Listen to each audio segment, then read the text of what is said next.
हरे कृष्ण। सो हम लोग चर्चा कर रहे हैं नेक्टर ऑफ डिवोशन, चैप्टर 4।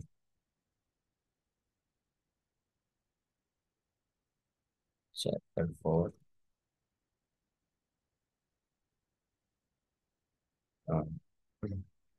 इस अध्याय का नाम है devotion service surpasses all liberation. भक्ति मुक्ति को भी सरपास कर देती है, यानी मुक्ति के भी परे है भक्ति। मुक्ति भी जिसके सामने तुच्छ हो जाती है। तो इसके हम लोग कल भागवतम के अनेकों श्लोकों से रेफरेंस लेकर चर्चा की है कि कैसे जो भक्त हैं शुद्ध भक्ति के स्तर पर स्थित होते हैं तो मुक्ति की वांछा भी नहीं रखते हैं। जैसे नेक्स्ट 7th कैंटो में देवता गण इस प्रकार से भगवान नरसिंह को प्रार्थना कर रहे हैं। 7th canto 8th chapter verse 42। 7.8.42। So, the Indra, the king of heaven, says, "O Supreme One, these demons talk of our share of participation in the performances of ritualistic sacrifices. But simply by your appearance as Lord Narasimhadev, you have saved us from terrible fears. Actually, our shares in the sacrificial performances are due to you only, because you are the supreme enjoyer of all sacrifices. You are the super soul of every living entity, and therefore you are the actual honor of everything. Long, long were our hearts always, long were our hearts always filled with fear of this demon Hiranyakashipu. But you are so kind toward us that by killing him, you have removed that fear from within our hearts and have given us the chance to place your Lordship within our hearts again. For persons who are engaged in the transcendental loving service of your Lordship, all the opulences which were taken away from us by the demons are counted as nothing.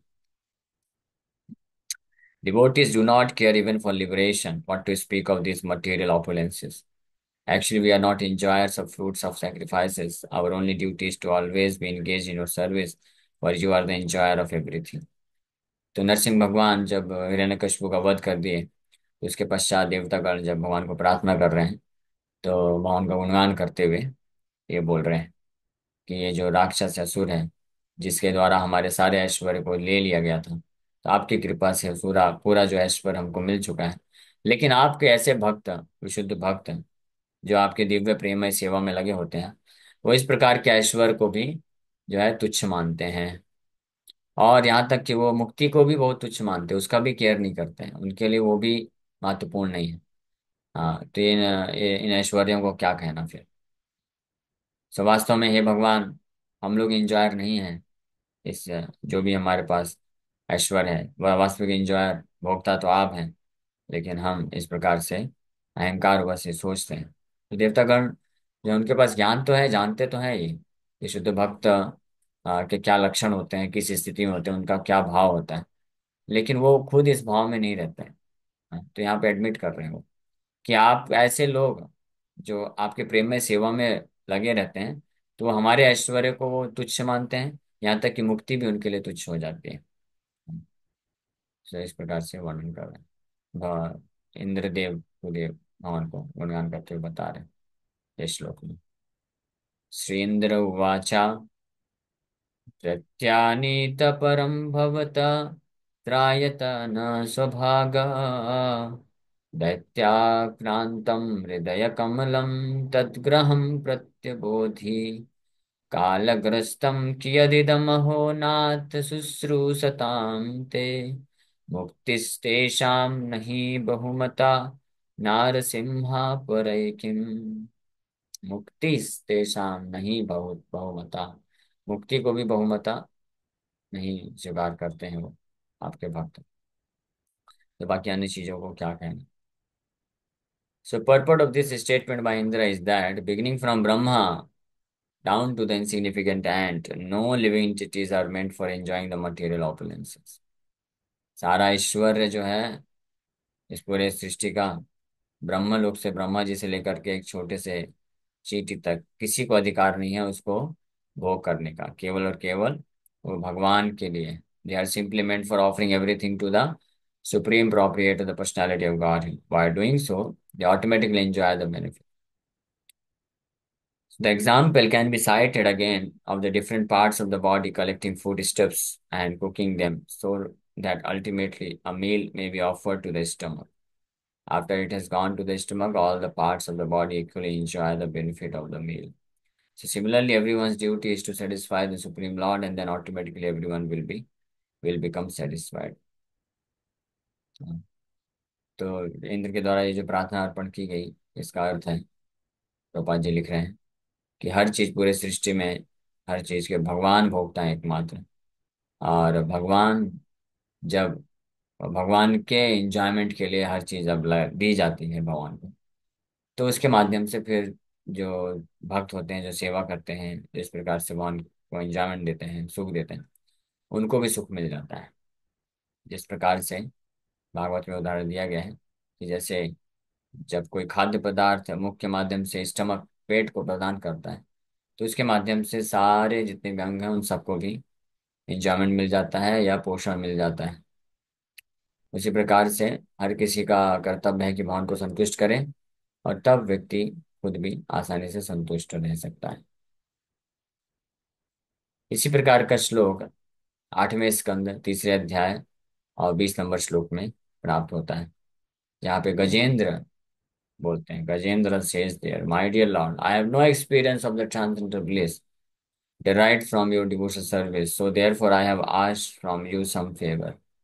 But I know that persons who are pure devotees and have, by serving the lotus feet of great souls, become freed from all material desires, are always merged in the ocean of transcendental bliss, and as such are always satisfied simply by glorifying your auspicious characteristics. For them, there is nothing else to aspire to or pray for. So, Gajendra भी 8वां अध्याय 8.3.20 3.20 में भगवान को प्रार्थना करते हुए श्लोक में बोल रहे हैं,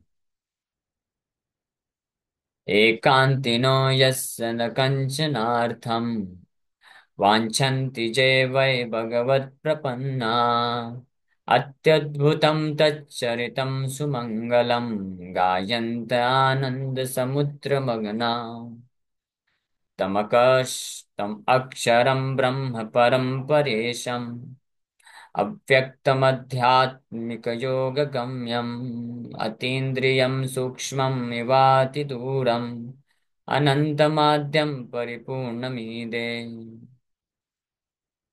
So, unalloyed devotees who have no desire other than to serve the Lord, worship Him in full surrender, and always hear and chant about His activities, which are most wonderful and auspicious. Thus, they always merge in an ocean of transcendental bliss. Such devotees never ask the Lord for any benediction. I, however, am in danger. Thus, I pray that Supreme Personality of God, who is eternally existing, who is invisible, who is the Lord of all great personalities, such as Brahma, who is available only by transcendental bhakti yoga, being extremely subtle, he is beyond the reach of my senses and transcendental to all external realization. He is unlimited, he is the original cause, and he is completely full in everything I offer my senses unto him. तो गजेंद्र भी यहाँ पे प्रार्थना कर रहे हैं भगवान को कि मैं बहुत कठिन परिस्थिति में हूँ, इसलिए मैं उनके कृपा की, अपने आप को बचाने के लिए मैं प्रार्थना कर रहा हूँ। लेकिन वास्तव में जो अनलाइट डिवोटीज होते हैं, यानी जो शुद्ध भक्त होते हैं, उनको वो भगवान से और कुछ नहीं मांगते हैं। भगवान के चरण कमलों की एकमात्र सेवा ही इच्छा रखते हैं, और उसके अलावा उनके हृदय में कोई इच्छा नहीं होती। तो ये शुद्ध भक्तों की बात है, लेकिन मैं शुद्ध भक्त नहीं हूँ, इसलिए मुझे इस प्रकार से भौतिक इच्छाएं, भौतिक कामनाएं भी हो रही हैं। हाँ, बोल रहे हैं क्योंकि मुझे भगवान के इस भक्ति से दिव्य आनंद का कोई अभी तक एक्सपीरियंस नहीं है, इसलिए मैं उनसे कुछ फेवर प्राप्त करने की इच्छा रखता हूँ।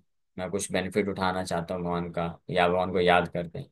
लेकिन मुझे मालूम है कि ऐसे लोग जो भगवान के शुद्ध भक्त होते हैं, और जो भगवान के and who are pure devotees and have by serving the lotus feet of great souls, ऐसे भक्त जो शुद्ध भक्त हैं, जो महान भक्तों का सेवा, चरण कमलों का सेवा करके समस्त प्रकार की भौतिक इच्छाओं से मुक्त हो चुके हैं, वो हमेशा दिव्य आनंद के सागर में मग्न रहते हैं। और इसलिए वो केवल संतुष्ट रहते हैं, भगवान के दिव्य गुणों का गुणगान करने में ही मात्र संतुष्ट रहते हैं। वो उनसे, भगवान से और कुछ भी प्रार्थना नहीं करते। So this is the test, ये टेस्ट है। हम लोग टेस्ट कर सकते हैं कि कितनी मात्रा में हम भगवान के शुद्ध भक्ति के स्तर पे हैं। हाँ, क्योंकि जो भगवान के शुद्ध भक्ति के स्तर पे होता है, शुद्ध भक्त है। और शुद्ध भक्त कैसे बन सकता है? किसी शुद्ध भक्त के चरण कमलों का सेवा करके। That is the way. यही एक एकमात्र तरीका है। बाकी डायरेक्ट भगवान का भक्ति भजन करके, सेवा करके कोई भक्त बन सकता है, गजेंद्र जैसा। जैसे गजेंद्र बोल रहे हैं कि मैं भी भगवान आपका भक्ति तो कर रहा हूँ, आपको याद तो कर रहा हूँ, लेकिन वास्तव में मैं आपसे, आपका शुद्ध भक्त नहीं हूँ, क्योंकि मैं आपसे कुछ बेनिफिट प्राप्त करना चाहता हूँ। मैं भी बहुत कष्टदायक स्थिति में हूँ, तो मैं आपसे प्रार्थना कर रहा हूँ मुझे बचाने के लिए। हाँ, ऐसे भक्त जो होते हैं वो वैकुंठ की गति को प्राप्त करने के लिए योग्य हो जाते हैं। जैसे गजेंद्र को भगवान बचाते हैं और वैकुंठ भेज देते हैं। लेकिन बोल रहे हैं कि जो वास्तविक रूप में आपके शुद्ध भक्त होते हैं ना, यानी गोलोक वृंदावन के जो भक्त होते हैं, शुद्ध भक्त होते हैं। और शुद्ध भक्त कौन बनता है? बोल रहे हैं कि by serving the lotus feet of great souls, जिन्होंने आपके कोई महान ऐसे ही उस स्तर के शुद्ध भक्त के चरण कमलों का जो सेवा किए, तो उनकी कृपा से वो उसी स्तर के शुद्ध भक्त बन जाते हैं। और वो केवल आपके चरण कमलों का स्मरण, आपका गुणगान करने में ही पूर्ण रूप से संतुष्ट होते हैं। उनके जीवन में कुछ आए जाए उनको फर्क नहीं पड़ता है। वो किसी चीज की प्रार्थना नहीं करते। They only want the opportunity to glorify your lordship. आपके, आपका गुणगान करने का एकमात्र सुअवसर चाहते हैं। तो दिस इज द टेस्ट, ये हमारे लिए टेस्ट है, कितनी मात्रा हम शुद्ध भक्ति स्तर में पहुंच रहे हैं। अगर हम केवल संतुष्ट हो जाते हैं भगवान का चरण कमलों का सेवा करके, उनका गुणगान करके, उनका नाम जप करके, तो समझना चाहिए कि हम राइट डायरेक्शन में चल रहे हैं। लेकिन अगर हमारे जीवन में कभी कुछ कमी आ जाए, हाँ, या तो भौतिक रूप से हम कभी विफल हो जाएं, या जैसे भक्त होते हैं, जो भक्त होते हैं तो कुछ भौतिक चीज की कमी पड़ जाए, या जैसे प्रचार करते हैं तो फॉलोवर्स बढ़ रहे हैं या कम हो रहे हैं, इसका एंग्जाइटी हो जाए अगर, हाँ मेरे भक्तों की संख्या कम क्यों हो रही है, पहले इतने सारे लोग आते थे अभी आते क्यों नहीं, तो इसका मतलब वो अभी शुद्ध भक्ति के स्तर पे नहीं है। हाँ, उसको अभी ये टेंशन हो रही है कि मेरा नाम होना चाहिए, प्रचार, मेरा प्रचार होना चाहिए। नहीं, लेकिन अगर जो शुद्ध भक्ति की कैटेगरी में होता है, तो उसको बस अपॉर्चुनिटी चाहिए, 24 आवर्स किसी भी तरीके से भगवान कृष्ण का गुणगान करने का अवसर मिले, भगवान का चरण कमलों का सेवा करने का अवसर मिले, और भगवान का नाम जप करने का अवसर मिले। अगर ये मिल रहा है तो ये considers that day to be a successful day. वो दिन, जिस दिन 24 आवर्स, 24 घंटे भगवान की कृपा से अगर भगवान का स्मरण, भगवान का गुणगान, भगवान का सेवा करने का अवसर मिलता है, तो वो जो भक्त होता है उसको वो परफेक्ट सक्सेसफुल डे मानता है। भले ही उसमें कुछ उसको भौतिक लाभ मिला, नेम फेम मिला या नहीं मिला, उससे फर्क नहीं पड़ना चाहिए। तो ये, he has no other aspiration, और कोई एस्पिरेशन नहीं है, कोई प्रार्थना नहीं करता भगवान से। इस प्रकार से यहाँ पे वर्णन करें। 8th कैंटो में गजेंद्र भगवान को प्रार्थना करते हुए शुद्ध भक्त की स्तर को बताते हैं। यानी लिबरेशन, यानी मुक्ति की भी एस्पिरेशन नहीं रहती, उसको भी सरपास करता है शुद्ध भक्ति का स्तर। से सिम्टम्स हैं इसलिए भक्ति रसामृत सिंधु ग्रंथ पढ़ना बहुत महत्वपूर्ण है। इसको पढ़ के हम सब समझेंगे तो पता चलेगा कि हम कितने शुद्ध भक्ति के स्तर में, कितने अभी भी भौतिक स्तर पे। नहीं तो डिफ्रेंशिएट कर पाना बहुत मुश्किल है ना। जो भौतिक अभिलाषाएं होती हैं, उसी को लोग, व्यक्ति जो होते हैं, कई बार भक्ति मान बैठते हैं। हाँ, जैसे टू बी वेरी फ्रैंक, ये जो स्पेशली जो जैसे प्रचार कार्य में जुड़े होते हैं, तो वो अगर ये सोचते हैं कि ज्यादा से ज्यादा ग्रंथों का वितरण होना चाहिए, ज्यादा से ज्यादा फॉलोवर बनने चाहिए, किस लिए? ताकि मेरा नाम हो। सूक्ष्म रूप में हृदय में ये वासना रहती है, तो वो फिर वही है, भौतिक कामना ही है, आध्यात्मिक रूप से प्रकट हो रही है। भौतिक कामना ही आध्यात्मिक रूप से प्रकट हो रही है। हाँ, लेकिन शुद्ध भक्त जो होता है वो अपना प्रयास करता है, ऐसा नहीं है कि वो प्रयास नहीं करता है, अपना प्रयास करेगा पूरा, ज्यादा से ज्यादा ग्रंथ वितरण करना है, ज्यादा से ज्यादा लोगों को कनेक्ट करके भगवान कृष्ण का भक्त बनाना है, वो पूरा प्रयास करेगा, उसमें कमी नहीं करेगा। तो लेकिन किसके लिए? कृष्ण के लिए। पर्सनली अगर उसको रिजल्ट मिला नहीं मिला, उससे वो डिटैच रहता है। जैसे मान लीजिए एक team, team of devotees book distribution करने के लिए गए, हाँ, और उन्होंने मिल करके तो 500 गीता डिस्ट्रीब्यूट की। लेकिन सब भक्तों का अनाउंसमेंट हुआ, इन्होंने 150 गीता किया, इन्होंने 50 गीता किया। हाँ, लेकिन किसी का अनाउंसमेंट नहीं हुआ कि उन्होंने कितना किया, तो उसको फिर बुरा अगर लगे, अरे मैंने तो ज्यादा किया था, 250 तो मैंने किया था, ये बताया ही नहीं गया, छुप गया, पूरा टीम में मर्ज कर दिया। पूरा टीम का अनाउंसमेंट हो गया, 500 गीता डिस्ट्रीब्यूट हुआ है, मुझे मालूम है वो भगत तो कितना किया, वो तो 5 ही गीता बस किया था। तो इस प्रकार से ये भौतिक अभिलाषा हो गई। तो पूरे टीम में जब मिल करके वो बुक डिस्ट्रीब्यूशन करेगा, तो पूरा एफर्ट लगाएगा कि ज्यादा से ज्यादा भगवान का प्रचार होना चाहिए, लेकिन रिजल्ट के रूप में उसको नहीं चाहिए कि मेरा मेरे कोटे में जाए, ऐसा उसको अभिलाषा नहीं हो। उसी प्रकार से भक्त जब बनाएगा, तो पूरे विश्व में, पूरे ब्रह्मांड में भ्रमण करके असंख्य लोगों को भक्त बना सकता है, लेकिन एक भी भक्त को अपना क्लेम नहीं करेगा कि मेरा है। दैट इज द डिजायर और attitude of a pure devotee. वो जानता है भली भांति कि कृष्ण के भक्त है, प्रभुपाद के लिए, इस्कॉन के लिए। Why should I claim that my devotees, my followers? So that is material ambition. जब तक ये मटेरियल एम्बिशन हैं हृदय में, इसका मतलब वो शुद्ध भक्ति के स्तर पर भी नहीं पहुंचा है। Is missing the point. But at least ये भक्ति की शिक्षाओं को प्राप्त करके, भक्ति रसामृत सिंधु को या हम पढ़ के, हमें कम से कम इतना तो समझ जाना चाहिए ना कि ये जो इच्छा आ रही है, ये मेरी भौतिक इच्छा है। तो मुझे इससे ऊपर उठना है, इसको त्यागना है। तो मुझे और इंटेंसली साधन को बढ़ा देना चाहिए। अगर अभी भी मैं अफेक्ट हो रहा हूँ कि अरे मेरा नाम क्यों नहीं आ रहा है, अनाउंसमेंट क्यों नहीं हो रहा है, मैंने इतना सारा बुक डिस्ट्रीब्यूशन किया है, या मैंने इतने सारे लेक्चर दिए, कोई ताली क्यों नहीं बजा रहा है, या इतने सारे मैंने फॉलोअर्स बताए, डिवोटीज बनाए, लेकिन मेरे पास कोई नहीं, क्यों नहीं आ रहा है, ये अगर जब तक है, तो कम से कम समझ जाना चाहिए कि ये हमारी भौतिक इच्छा है हृदय में, इससे मुझे मुक्त होना है, तो भजन बढ़ा देना चाहिए। है ना? जो सिंसियर डिवोटी होगा, तो अगर उसके हृदय में कभी ये काम, क्रोध, लोभ, मद, मत्सर, ईर्ष्या इत्यादि भाव अगर उत्पन्न हो भी जाएंगे ना, तो इमीडिएटली कृष्ण की कृपा से उसको सूचना मिल जाएगी कि ये ईर्ष्या है, डोंट एक्ट अपॉन इट। ईर्ष्या का भाव आ रहा है, इस पे एक्ट मत करो, चुपचाप अपना भजन बढ़ाओ, इससे मुक्त होना है तुमको। उस भक्त के अंदर दोष मत देखो, कुछ बोलो मत किसी को, चुपचाप भगवान पे निर्भर होकर के अपना साधन भजन में लगे रहो। धीरे धीरे तब ईर्ष्या खत्म होगी।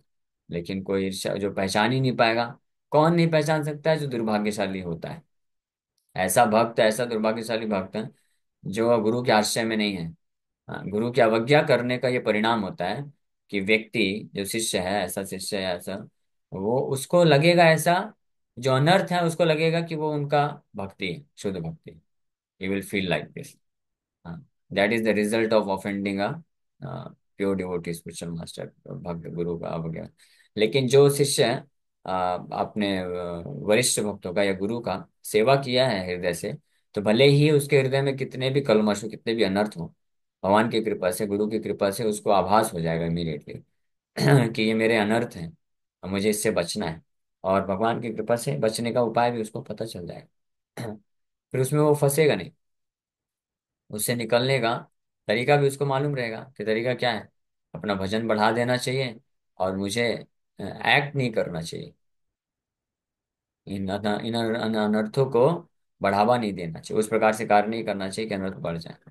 तो इसलिए बहुत महत्वपूर्ण है ये डिस्कशन, ये समझना कि शुद्ध भक्ति वास्तव में है क्या, जिसमें भौतिक रूप से जो कामनाएं हैं उनको तो त्यागना ही है, आध्यात्मिक कामनाओं को भी त्यागना है, मोक्ष वांछा को भी त्यागना है, ये भी हृदय में नहीं होना चाहिए। इसी का ये जो रूप गोस्वामी यहाँ पे वर्णन कर रहे हैं, ये वास्तव में भगवान चैतन्य महाप्रभु जो शिक्षा दिए थे उनको, प्रयागराज में 2 महीने तक, 10 दिन तक, 10वां घाट में, तो वहाँ पे शिक्षा में महाप्रभु एग्जाम्पल लेके बताते हैं। भक्ति लता जो बीज है हृदय में उगता है, फिर साथ साथ में बहुत सारे ऐसे खरपतवार उग जाते हैं जो भक्ति लता की तरह दिखते हैं, भक्ति जैसे दिखते हैं, लेकिन वो है नहीं, तो उनको उखाड़ के फेंकना होता है। और प्रमाणिक गुरु के आश्रय में रहने से वो कार्य होता है, अपने स्वतंत्र रूप से करने से नहीं होता है, वो भ्रमित हो जाता है। So in the ninth canto of the Bhagavatam, fourth chapter, verse 67, the Lord of Vaikuntha replies to Durvasa Muni thus: My pure devotees are always satisfied being engaged in devotional service, and therefore they do not aspire even after 5 liberated stages. ये हमने चर्चा किया था कि भगवान ये 9वें स्कंद में दुर्वासा मुनि अम्बरीश महाराज के प्रसंग में भगवान नारायण उनको बोलते हैं कि मेरे भक्त जहाँ पे मेरी सेवा ना हो, दीयमानम न गृह्णन्ति, वो मुक्ति को दिए जाने पे भी उसको भी ग्रहण नहीं करते, मुक्ति को भी त्याग देते हैं। That is the status of a pure devotee. ठीक है। ओके, तो समय हो गया, यहीं पे विराम करेंगे। Thank you very much. Hare Krishna, Hare Krishna, Krishna Krishna Hare Hare, Hare Ram Ram Ram Hare. किसी बात का कोई प्रश्न है, पूछ सकते हैं।